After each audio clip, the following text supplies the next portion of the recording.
Selamat pagi, saudara-saudara yang dikasihi dan diberkati oleh Tuhan Yesus Kristus. Kita jumpa lagi hari Kamis 23 Juni 2022 oleh karena berkat dan anugerah Tuhan. Hari ini kita akan menerima makanan rohani lewat renungan yang berjudul Menepati Janji. Bacaan firman Tuhan diambil dari kitab Nabi Daniel, pasal yang kedua ayat 48 dan 49. Yang akan kita baca adalah surat 2 Petrus pasal 3 ayat 9. Demikian bunyinya. Tuhan tidak lalai menepati janjinya, sekalipun ada orang yang menganggapnya sebagai kelalaian. Tetapi ia sabar terhadap kamu, karena ia menghendaki supaya jangan ada yang binasa, melainkan supaya semua orang berbalik dan bertobat. Saudara-saudara, orang yang bisa menepati janjinya, maka kepadanya akan dipercayakan banyak perkara dan ia dihormati orang yang mengenalnya. Dapat dipercaya karena perkataannya tidak meleset, sesungguhnya memiliki daya tarik tersendiri dan akan memberi keuntungan besar.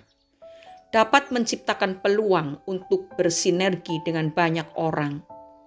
Dipercaya dan mempercayai juga merupakan modal untuk membangun hubungan dalam berbagai bidang kehidupan. Ketika hendak mengembangkan bisnis, menciptakan keluarga yang bahagia, membangun pelayanan dan memperluas kehidupan sosial.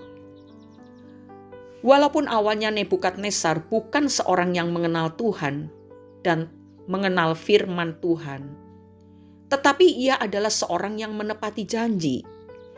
Nebukadnezar berjanji akan memberi hadiah, pemberian-pemberian, dan kehormatan yang besar kepada mereka yang bisa menceritakan serta menafsirkan mimpinya.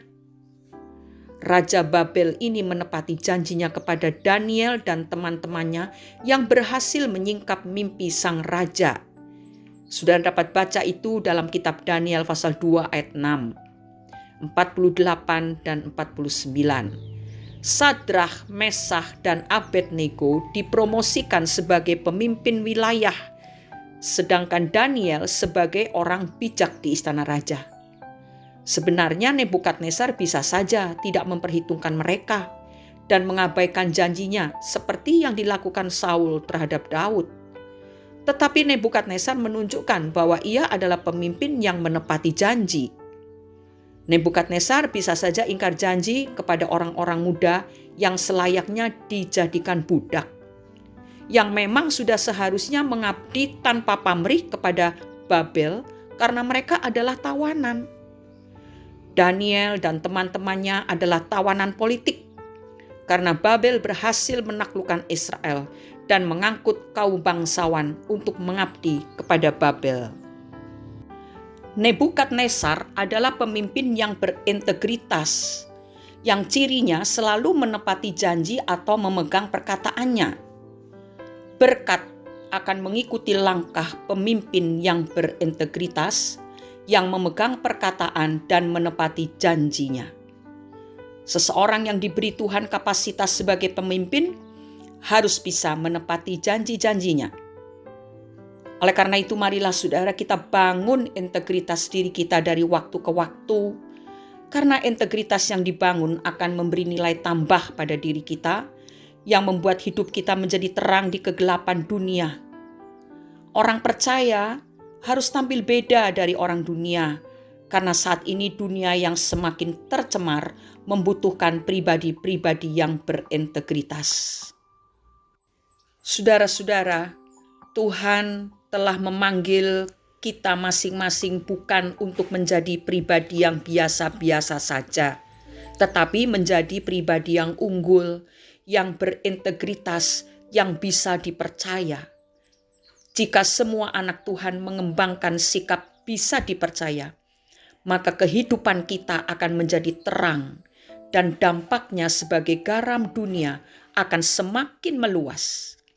Oleh karena itu, marilah kita menjadi pribadi yang berintegritas, yang dapat dipercaya oleh Tuhan dan oleh manusia. Karena Bapa Sorgawi kita yang menjadi figur teladan bagi kita adalah pribadi yang berintegritas sesuai dengan firman Tuhan yang telah kita baca dalam 2 Petrus pasal 3 ayat 9 bahwa Tuhan tidak melalaikan janjinya. Mari kita bersama-sama berdoa. Ya Bapa di dalam kerajaan sorga, kami datang di dalam nama Tuhan Yesus Kristus. Kami bersyukur karena Engkau mengajari kami untuk menjadi pribadi-pribadi yang unggul. Bapa, kami mengerti tidaklah mudah untuk menjadi orang yang memegang janji.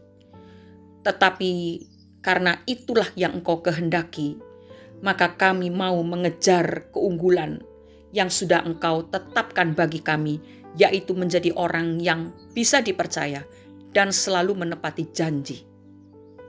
Biarlah nama Tuhan dipermuliakan lewat hidup kami, dan hidup kami ini menjadi terang bagi mereka yang masih hidup dalam kegelapan. Kami yang Tuhan tentukan untuk menjadi garam dunia, bisa memberi dampak yang positif terhadap orang-orang di sekeliling kami. Mampukanlah dan kuatkanlah kami untuk melakukannya, ya Roh Kudus, karena Engkaulah penolong yang selalu menyertai kami. Terima kasih. Di dalam nama Tuhan Yesus Kristus kami sudah berdoa dan mengucap syukur. Amin.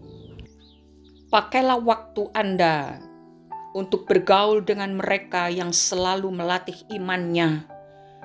Temukan cara berpikir mereka dan lihatlah hasilnya, bagaimana berkat dicurahkan kepada orang yang menepati janji. Selamat beraktivitas, saudara. Di dalam dunia di mana kita hidup, terlalu banyak mereka yang tidak menepati janji.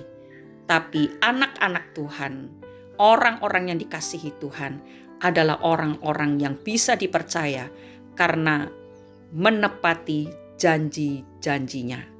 Biarlah nama Tuhan dipermuliakan lewat kehidupan kita. Amin.